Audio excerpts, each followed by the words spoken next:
Greetings, friends. It's me, Wayman, and this is a video response to um, the video Doubting the Faith put out by Creative Mind and Answers in Nature. And sorry it took so long to respond.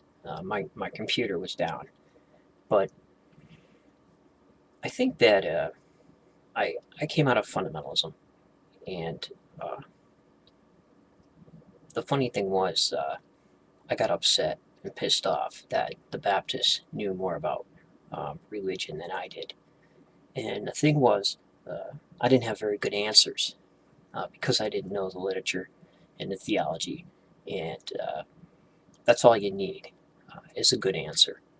And I think that I took to studying uh, world religion, anthropology, and theology, and all that stuff. Uh, because it allowed me to have an answer.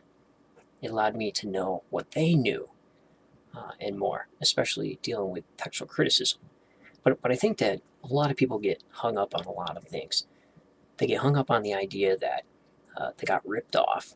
They get hung up on the idea of textual criticism, which means you blow your whole life uh, proving that something's not true.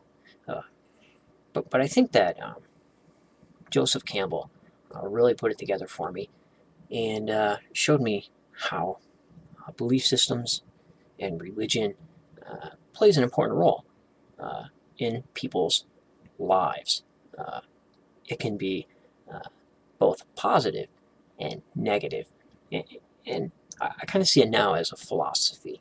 All these belief systems, they're philosophers, philosophize, philosophize, philosophy. Anyways, about their belief systems and get people to agree uh, with them. And the thing is, every belief system almost allows you to strive for some kind of utopian idea of that and to, supposedly better your life. So, a lot of times, um, well, right now, currently, I see religion as a form of art. And just like art and dance and music, it's a form of human expression. And it goes way back. And a lot of times, if a human being is unable to express himself, he does it through these other mediums, abstractly.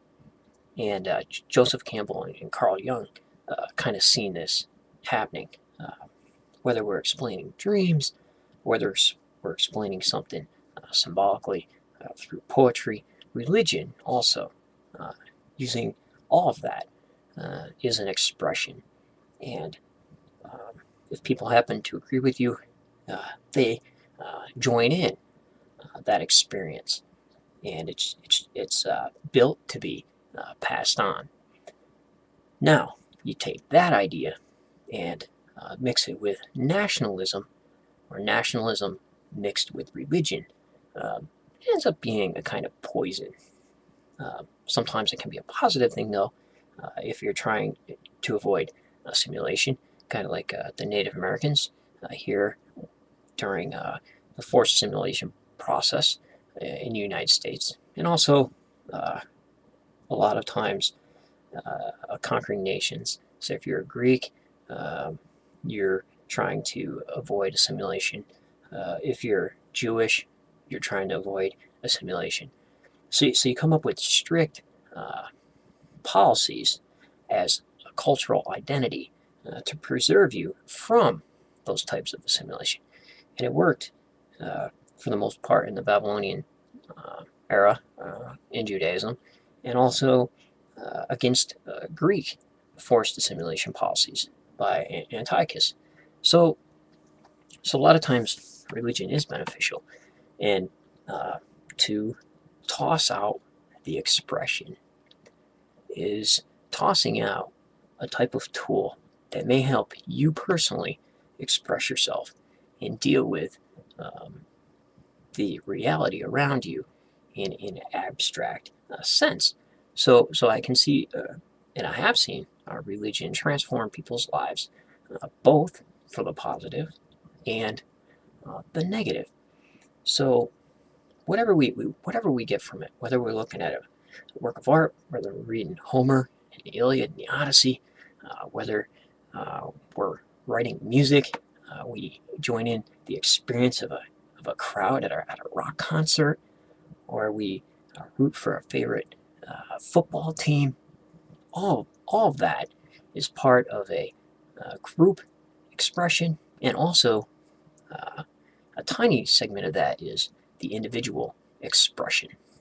So, not all the expressions are the same. They mean 1,000 different things to 1,000 different people. And that's why we have so many different ideas on what religion should be and what religion is, what beliefs should be and what beliefs are. And it's to each individual personally. And Carl Jung talked about this in kind of like dream interpretation, where these bozo New Agers come out with thick books on dream interpretations, but it means these things mean something different to each individual, as a symbol maybe, and they're not all the same meaning, and that's what Jung was pretty frustrated about, that people didn't understand. So I guess that goes towards the gist of it. So once you get past the stage of, oh, I was ripped off, I hate everybody, and once you get past the anti-theism stage, you can kind of look and see how religion shapes ideas in the culture, both positive and negative, and you know how it works, and you know what makes people tick. So it's not only religion that makes people tick, it's these forms of abstract expressionism, both by the individual and the group. Within the culture, you have a collective cultural conscience, uh, collective cultural expression, and also within that, the individual, and sometimes there's cells. So that's why we have a bazillion different churches, bazillion different ways of expressing ourselves, bazillion different of abstract ways of seeing ourselves within the universe, within our culture, and what those roles are. A lot of times, hero worship ends up becoming a part of it, and also lawgivers back in the day. If you could bring order to chaos, out of the Hebrews, Yahweh was seen as this being a divine lawgiver, could bring order to chaos, which was handed to Moses as a lawgiver. It was very heroic. Also, Lycurgus of Sparta and Solon of Athens, Hammurabi, these huge figures in history brought order to chaos through a means of law code, a justice. And Plato talks about the highest forms of justice and virtue, and all those things. So Hesiod and Homer, excellent stuff. And to toss it all out because we can't prove it was true, or we can prove it wasn't true, or I guess we can't toss out truth for certainty. So it doesn't bother me. So a lot of times people get hung up on, why are there verses about bashing babies' heads against the stones? Those kinds of things were part of ancient Near Eastern culture. Even in ancient Near Eastern literature, that kind of stuff shows up.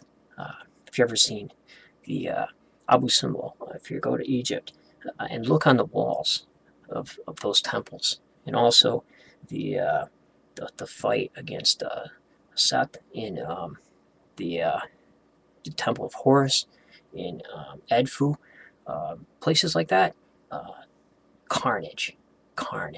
And the Hebrews weren't the only people who sliced and diced, perhaps unfairly, or been commanded by the deities. That's what this nationalism mixed with religion is. That is poisonous, which caused people to do that. And back then it was a form of survival, and it was a form of forming alliances, and it was the life of the um, ancient Near Eastern culture. So we get that today. It needs to be reshaped in how we think about it. Judaism has done this, Islam better. They have a hard time doing that, but they better reshape it. A lot of other belief systems have brought their law codes and ideas into a more cultural uh, point of view in modern times and reapply it to modern times, which needs to happen. If it stays static, it becomes outdated and it dies because people lose identification with it, and it makes it that much more harder to reinterpret. So, take care.